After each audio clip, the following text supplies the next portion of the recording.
జరుగుతుంది. కాళ్ళు కదిలిపోతున్నాయి, నేల కింద కాళ్ళ కింద నేల ఉండట్లేదు, నోరు మోగబోతుంది, మైండ్ బ్లాంక్ అవుతుంది. ఈ మూడు విషయాలు జరుగుతుంది. అలా జరగకూడదు. సభ కంపనం జరిగించాలి. మనం మైక్ పట్టుకుంటే మైకంలో తీసుకెళ్ళాలి. ఎవరిని? శ్రోతల్ని. మనం ఎదకూడదు. మీరు మైకంలోకి వెళ్ళిపోతారు. మైక్ పట్టుకుంటే మాటలు మర్చిపోతున్నారు. ఇలాగా మనకి పాఠశాల నేర్పేది స్పీచ్ మెయిన్. మీ మాట వినేది స్కూల్లోనే, ఇంకెక్కడా వినరు. మీరు ఊళ్ళోకి వెళ్ళండి, ఒక నలుగురికి మాట చెప్తా ఉంటే మీ మాట ఎవరు వింటారా? మీరు ఏమైనా మాట్లాడితే వినేది స్కూల్లోనే, నలుగురు గ్యాదర్ అవుతారు. క్లాస్ రూమ్లో లేదా అసెంబ్లీలో లేదా ఇలాంటి కార్యక్రమాల్లో మీరు చెప్పేది ఏమైనా శ్రద్ధగా కూర్చొని వింటారు. ఆ వినటాన్ని మీరు చెప్పడం అలవాటు చేసుకోవాలి. సో మాట్లాడటం అనేది ఒక కళ. ఆ కళని పాఠశాల నేర్పుతుంది. మీరు పాట పాడే కళ ఉంది, ఆట ఆడే కళ ఉంది, నృత్యం డ్యాన్స్ చేసే కళ ఉంది. అక్కడ ఎంత చక్కగా డ్యాన్స్ చేస్తారు. స్వేచ్ఛ క్లాస్ రూమ్లో పిల్లలందరూ కూడా మయూరాల్లాగా, మీరే సింగర్స్. ఆ మంగ్లీ లాగా, మంగ్లీ పాట పాడుద్ది, డ్యాన్స్ చేస్తుంది.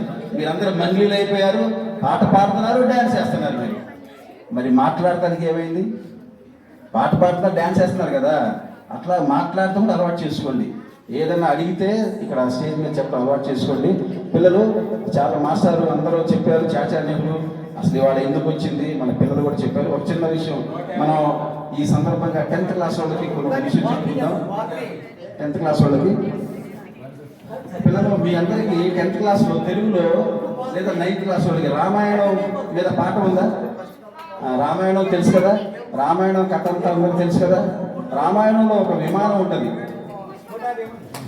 ఆ విమానం పేరేంటి? పుష్పక విమానం యొక్క ప్రత్యేకత ఎవరైనా చెప్తారా?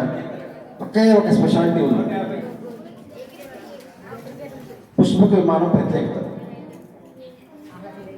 పుష్పక విమానం ప్రత్యేకత మీ పాఠశాల, మీ పాఠాలు ఇవ్వలేదు. కానీ అందులో సీతని ఎత్తుకెళ్ళాడు రావణాసురుడు.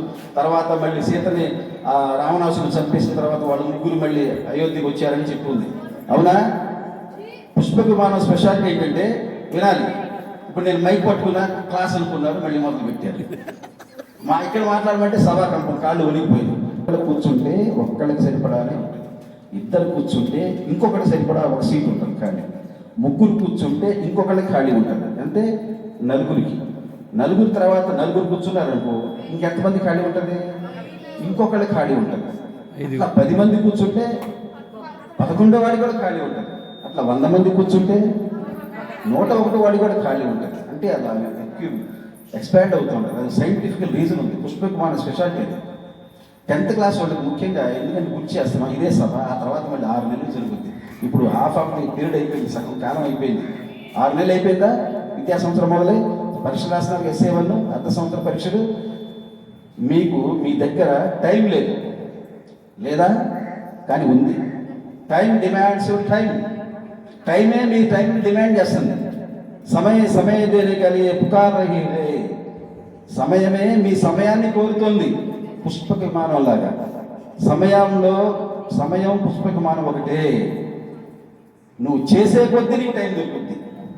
నువ్వు దాన్ని కేటాయించాలి, నీ మనసు పెట్టాలి. టైం లేదని 24 అవర్స్ సరిపోవడం అనుకుంటా కాదు.